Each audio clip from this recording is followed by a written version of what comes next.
네, 안녕하십니까. 그, 이한열 열사와 또 어머님과 함께 싸우셨던 우리 선배님들 귀중한 말씀 앞서 잘 들었습니다. 여기 혹시 우리 재학생 후배님들도 좀 와 계시죠? 네, 뒤에 자리하신 것 같습니다. 우리 앞서 함께 싸우셨던 선배님들과 우리 재학생들 중간에 있는 중간 세대로서 어머님과 함께 했던 여러 가지 일들을 좀 고백해야 하는 시간을 가지려고 합니다. 사실은 저보다는 어머님 또 아직 생존해 계신 우리 많은 부모님들을 챙기고 계시는 육아협 장두영 사무국장이나 또 민족문제연구소 김종욱 사무국장 같은 분들이 발언하셔야 마땅한 자리인데 그분들을 대신한다는 심정으로 말씀드립니다. 미안한 어머님에 대한 죄송함과 미안함에 대한 이야기입니다.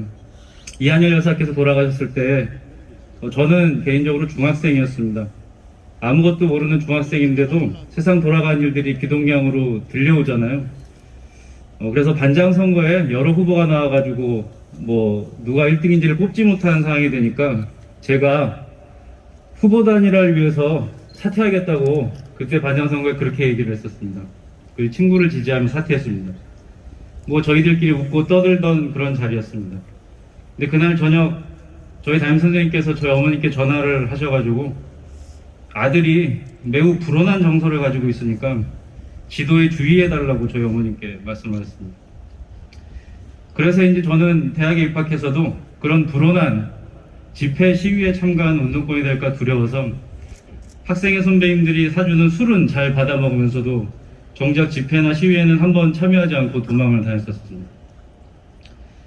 근데 그렇게 술 얻어 먹으면서 다니던 어느 날 보니 저한테 술을 사주시던 그 선배님들께서 단식을 하고 계신 거였습니다.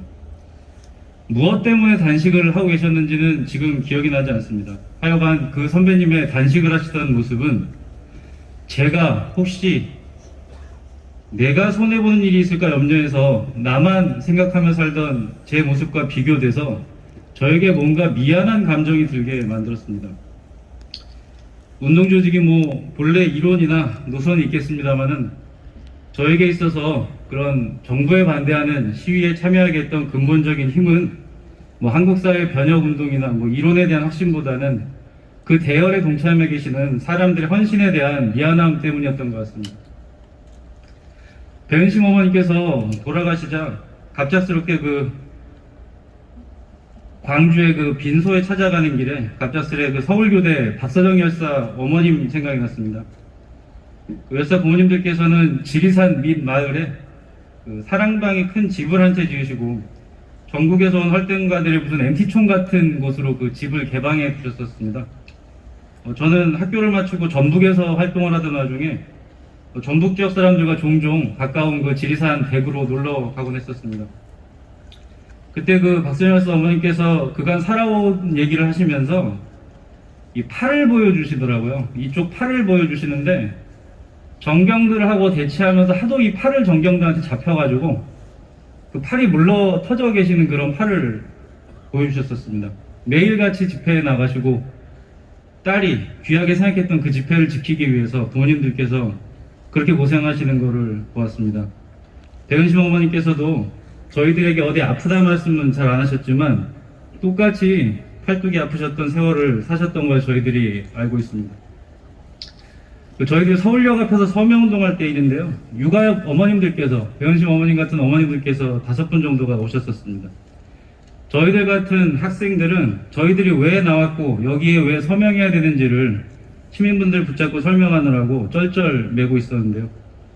어머님들께서는 이거 좀 해줘 이렇게 내미시는 걸로 말씀을 다 하셨었습니다. 근데 사람들은 저희들이 서명하는 건 안 해주시면서도 어머님들이 내신 서명지는 다 서명을 해주시더라고요. 사람들은, 저희 국민들도 그런 게 뭔지를 아시는 것 같습니다. 배은심 어머님을 비롯한 많은 희생자 유족분들에게 저 깊은 곳에서 마음의 빛처럼 생각하는 미안함이 있었던 것 같습니다.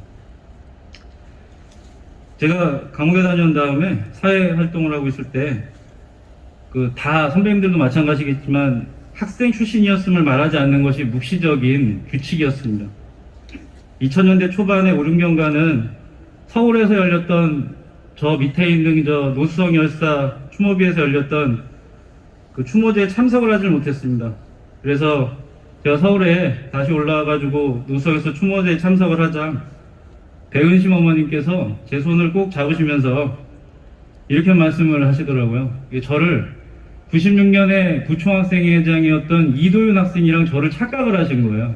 그래가지고 도윤아, 병원이는 이렇게 추모제에 잘 안 나오냐, 병원이 만나면 꼭 추모제 나오라고 좀 해라, 이렇게 말씀을 하시는 겁니다. 제가 저한테 그렇게 얘기를 하시니까 뭐라고 말씀을 드려야 될지 몰라가지고 제가 생각해도 병원이가 좀 나쁜 놈 같다, 다음부터는 꼭 나오겠다, 이렇게 말씀드렸던 기억이 납니다. 어머니께서 그렇게 함께 하자, 계속 이런 집회나 행사를 지켜달라는 말씀을 전국에 있는 많은 학생들과 또 참여자들에게 하면서 전국을 다니셨던 것 같습니다. 한 선배님께서 말씀하신 것처럼 어머니께서는 처음은 이한열의 어머니로 시작하실지 모르지만 그 전국의 현장에서 사람들의 손을 잡아주시면서 당신 자신이 민주주의 활동가로 살아가셨음을 저희들이 목격하게 됩니다. 어제 어머님의 갑작스러운 부고 이후에 페이스북 등 SNS에 수많은 고백들이 올라왔습니다. 그때 어머님께서 잡아주셨던 손에 대한 이야기들이 올라오는 것을 보고 과연 그렇게 살아가신 분이었구나 다시 한번 무겁게 느낍니다. 이렇게 시국이 잘 좋아서 집회에 참여한 인원이 수를 헤아릴 수 없이 많을 때 배은심 어머님의 모습은 잘 보이지 않았던 것 같습니다. 저 구석에 그냥 앉아 계셨죠.